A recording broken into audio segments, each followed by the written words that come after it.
They say that the third time is the charm. So let's try this one more time. So I finished my first book of April.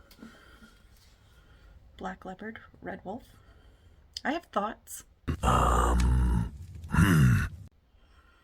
I'm still, thinking about stuff. And yeah, I'll share them another time. But right now we're going to talk about the books that I read in February and then kind of flowed right into March. So I finished A Time of Courage by John Gwynne. 5 Blossoms. Did you have any doubt? Did you have any doubt when I last talked about this, the third book in the Of Blood and Bone trilogy? I mentioned that there were some villains, some characters that I really detested and hoped, somebody, takes him out in very colorful ways. Yes! Oh, yeah! Can you feel that, buddy? Huh? Huh? Huh? Yeah, so wasn't disappointed. Loved it. Love his animal companions. Love the found family. Loved finding family that you didn't know you had. And yeah, I love the whole fighting for honor against the big bad evil. So yes, so good. And recently he just dropped the cover reveal for book number 4 for the Bloodsworn trilogy, and I cannot wait for that to be released. As soon as I know that it is, I get a notification that it's on its way to my doorstep. As soon as it's released, I will begin these 2 books here and then just immerse myself in this world, because god damn, I just want prints of the covers. I think that would be really awesome. The next book that I picked up was The Drowned Kingdom by P.L. Stewart, and in the author, and it is a post-Atlantean type book. I think that that's the best way to describe it. Atlantis has disappeared beneath the waves. Some have survived, and now they are on a journey, and this guy has some sort of prophecy that he is fulfilling. He has been told that he is going to be the one to bring them to a better place to reinstate themselves. My main character in this book, or our main character in this book, is a little self-righteous, a little into himself, and I'm hoping that he has some personal growth at some point. That would be good, because I really don't like him. I gave it a 3.75 Blossom. Pretty close to being a 4, but there you have it. Will I read the next one? Of course, because I have to see what transpires, what happens next, who they can trust, who they can't trust. Are they going to have some trials and tribulations as they go into this new world, this new land that they now have to live on, because they're no longer surrounded by their waters and their sea.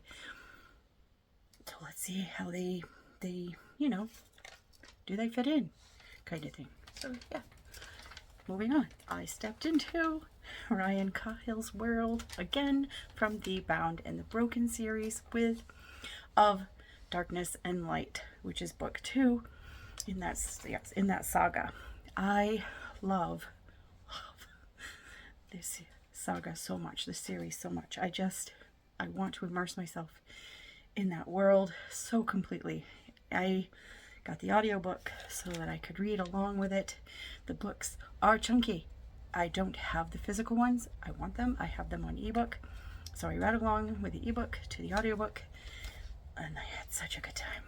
And I love the magic of the world, the earth magic kind of feel of it.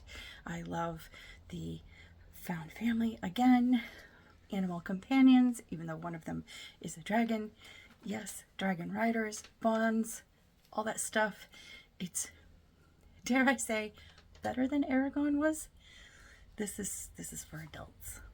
And it's war, and things are happening, and all the eggs had been destroyed, and now suddenly somebody has awoken a dragon. After hundreds of years, it has happened. And war is coming, and war is here. And there you have it. And we have a new favorite character. A new favorite character that popped up. I started that and segued right into Of War and Ruin, which I gave 5 blossoms. I have met a new favorite side character. I love her. If anything ever happens to her, I'm going to be devastated. But I love her. I love her little uncouth ways. And yes, so I can't wait to read the 4th book. I love that Cahill has his website and he is letting us know the progress as he goes, which is kind of interesting. It's fun. So while I'm waiting for those, I decided I wasn't ready to leave the world yet. So I finished the other 2 novellas. He has 3 if you ever want a taste of what it is that he has going on. Then you can get an e-copy of The Fall and find out a little bit about that world before stepping into the novels. So they just give you like a little background. The Fall gives you how the eggs were destroyed that night, and then you have The Exile, which I read, which gives you a little background story of Dane and how he ended up leaving his family to protect his siblings and what was all behind that. And he meets, this is how he meets my favorite side character in the full-length novels. And I love it. I love it. So then we also have the next book, which was The Ice, which is another novella. And this takes us with Aeson and his 2 sons and how they went about getting that egg, the adventure that happened to get that, and the bonds between the father and his sons and all of that. And I really like that. And I gave all of those 5 blossoms. There wasn't anything that I disliked about any of those books. I just love the world of The Bound and the Broken, and I cannot wait for that book 4 to come out. But until then, there are plenty of other things to read. That brings me to something a little bit different. I wanted to read another Ken Follett, and my mom had given me a copy of The Pillars of the Earth. And so I decided it was time to begin the King's Bridge trilogy. So I started that, read that. That is all about the great cathedral of Kingsbridge and how that was built, and you follow a mason and his dream to build this awesome cathedral, and a priest that wants nothing more than to create a safe, peaceful place for his people, his flock, to be able to worship and to be able to live a good life, working together, farming together, so that they don't have to want for anything. So yeah, and how that all, and there are villains, and there are jerks, and there are people who are in power in the royal house and outside of the royal house that, you know, want things for themselves, and they're not exactly nice.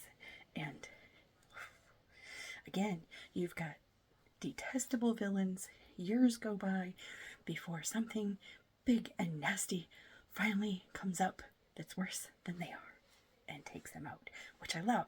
I love when evil gets taken out. It's just a thing for me. It's a thing for me.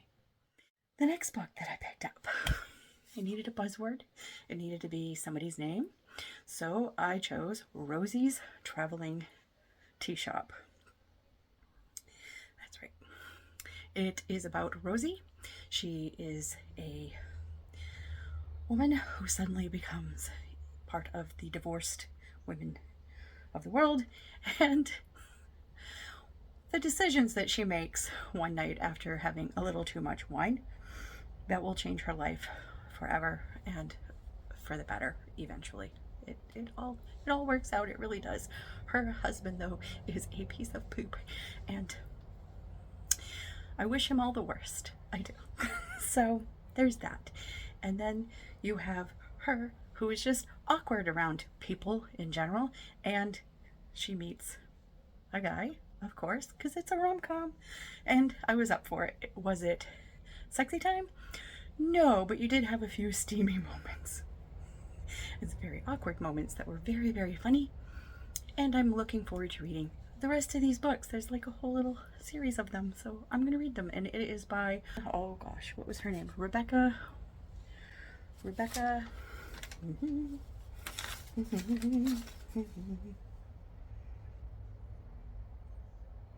I didn't even write it down. Rebecca Rosen. I put it up here so you can see. It was a cute little cover. I adored this story. So there's that. Yes, some found family in that as well. I just love that. I love that trope. I can't get enough of it. So then the last 3 books that I'm going to talk to you about are actually a trilogy. I found out that Leanne over at Literary Diversions had a elderling reading along that was going on, and I was like, I've always wanted to read some Robin Hobb, so why not? I'll catch up with them, and then I'll read a book every month once I catch up. I'm only 2 books behind. Well, I didn't stop at just the first 2, so I kind of finished it. So I read Assassin's Apprentice, I read The Royal Assassin, and then I read Assassin's Quest. And again, animal companions, magic, just all of that stuff that I absolutely love. Poor Fitz, he goes through so much sacrifice, and he gets used in so many ways, and I don't know, I think everything kind of works out in the end, but wow. What did I give them? I gave them all 4 blossoms. By the way, the tea thing, I also gave 4 blossoms. So, and Pillars of the Earth, I gave 4 blossoms. 4 blossoms for all of these books at the end of the month. I think I did okay. What do I got going on right now? My current read is The Way of Edan by Philip Chase. He is another author who also has a YouTube channel. Please go check him out. I will leave links down below to some of this stuff. And yeah, so I don't know what else I have going on for the rest of the month. I haven't really decided that. We'll see. Maybe I'll pick up another Elderling trilogy. Who knows? Who knows what's going to happen? The month is not even half done yet. So we are only the first Sunday into April. Anything can happen. Anything at all. So that's it. Those are all the books that I read in the last 2 months. Those are my current things that I have going on. And so until next time, happy reading, everyone. I hope whatever you are doing, whatever you are watching, whatever you are reading, whatever you are doing that's creative is bringing you joy and filling your heart. So until next time, happy joy, whatever you are doing, everyone. Bye.